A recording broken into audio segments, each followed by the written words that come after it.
भारत एक ऐसा देश जहां जातिवाद का जन्म हुआ। समय के साथ ये जातिवाद समाज में अपनी जड़ें फैलाता चला गया। जातिवाद कितने नीचे तक गिर सकता है वो आज हम जानेंगे। ऐसा माना जाता है कि सेंट्रल एशिया से इंडो आर्यंस जब भारत आए तो उन्होंने पहली बार यहाँ के ओरिजिनल लोगों को देखा।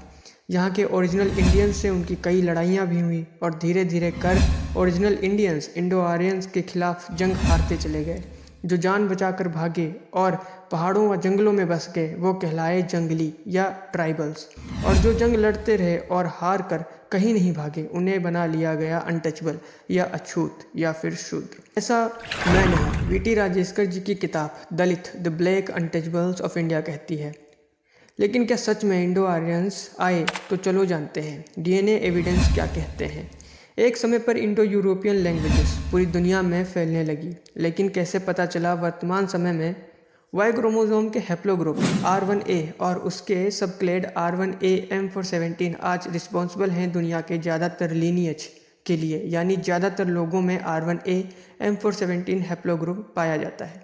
R1A M417 दो ग्रुप में बढ़ता है 3800 BC के आसपास और जन्म होता है R1A Z 283 जो सिर्फ यूरोपियन लोगों में पाया जाता है, और R1A Z 93 जो सिर्फ सेंट्रल एशिया के लोगों में पाया जाता है। और यही R1A Z 93 वाई क्रोमोसोम का जो हैप्लोग्रुप का सब क्लेड है 98.4% सभी साउथ एशियन यानी इंडियन, श्रीलंकन, बांग्लादेश के लोगों और नेपाल के लोगों में पाया जाता है। यानी ये वाई क्रोमोसोम के हैप्लोग्रुप और उनके भी सब क्लेड सेंट्रल एशिया से भारत आए। दूसरा एविडेंस है आर्कियोलॉजिकल एविडेंस। हड़प्पन सभ्यता की खुदाई में आज तक ऐसा कोई भी मंदिर या पूजा स्थल नहीं पाए गए हैं जो दर्शाएं कि मूर्ति पूजा भारत में हड़प्पा में होती थी। यहाँ तक कि ऐसे कोई भी एविडेंस नहीं प्राप्त हुए हैं जो ये भी दर्शाएं कि हड़प्पा में राजाओं वाली प्रथा होती थी। दूसरी ओर मेसोपोटामिया के टिग्रिस और यूफ्रेट रिवर के बीच में स्थित समेरियन एम्पायर के राजा सरगुन, जो माना जाता है 2350 BC के आसपास राज किया करते थे, उनके सामने हड़प्पा के लोग जब वाटर बफेलो, पीकॉक, सीसम ट्री, गेंडा पेश करते तो वो बोलते हम मेलुहा से जहाज से लाए हैं। यानी यहाँ से दो चीज़ साफ हो जाती है। पहली, मैच्योर हड़प्पन टाइम में ओवरसी ट्रेड होता था जो हिंदुइज्म में मना था। दूसरी बात ये कि जैग्रोस माउंटेन रीजन से जो ईरानियन फार्मर्स भारत आए वो अपने साथ राजाओं वाली प्रथा भी लाए। आपको बता दें कि हड़प्पा सभ्यता जब जीवित थी तब हड़प्पा को मेलुहा कहा जाता था। यानी ये क्लियर हो जाता है कि इंडो आर्यन माइग्रेशन थियोरी ही नहीं बल्कि सच भी है। इंडो आर्यन माइग्रेशन 2000 BC के आसपास हुआ और 1800 BC के आसपास ही हड़प्पा सभ्यता का पतन होना शुरू हो गया। यानी आप रिलेट कर सकते हो कि मैं क्या कहना चाहता हूँ। खैर, अब भारत पर आर्यों का कब्जा हो चुका था। साथ ही में ये आर्य अपने आप को सुपीरियर बना सकें, इसलिए आर्य जो बाद में ब्राह्मण भी शायद कहलाए, उन्होंने 1500 BC के अराउंड ऋग्वेद, 1200 से 900 BC के अराउंड सामव, यजुर और अथर्व वेदों को कंपाइल कर लिया।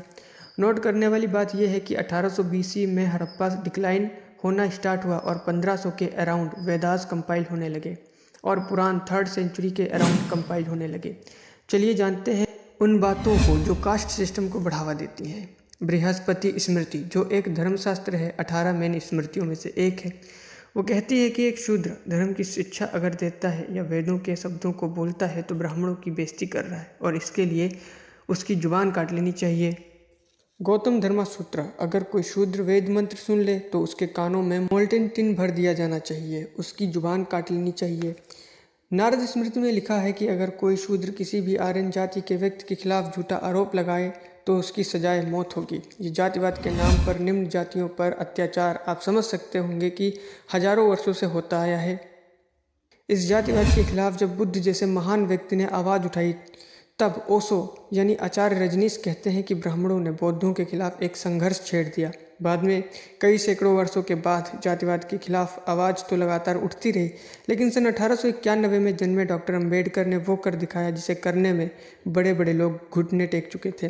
डॉक्टर अंबेडकर ने दुनिया भर से उच्च शिक्षा प्राप्त करी, 32 डिग्रियां, 9 भाषाओं का ज्ञान, हजारों किताबें पढ़ी और दुनिया में सिंबल ऑफ नॉलेज बन गए। लेकिन उनके द्वारा किए गए महान सत्याग्रह हो, या वो मनुस्मृति दहन हो, या फिर वो मूक नायक जैसी पत्रिका लिख सीधा अटैक ही क्यों ना हो, उन्होंने ये साबित कर दिया कि गुलामी चाहे हजारों सालों की ही क्यों ना हो, उसे एजुकेशन चुटकियों में मिटा सकती है। इसलिए तो उन्होंने महिलाओं को और शोषितों को एक तरफ पटेल, नेहरू, गांधी, श्यामा प्रसाद मुखर्जी, बाल गंगाधर तिलक, लाला लाजपत राय और अनेक बाबा साहेब के खिलाफ खड़े थे, दूसरी तरफ डॉक्टर अंबेडकर अकेले ही सब पर भारी पड़ रहे थे।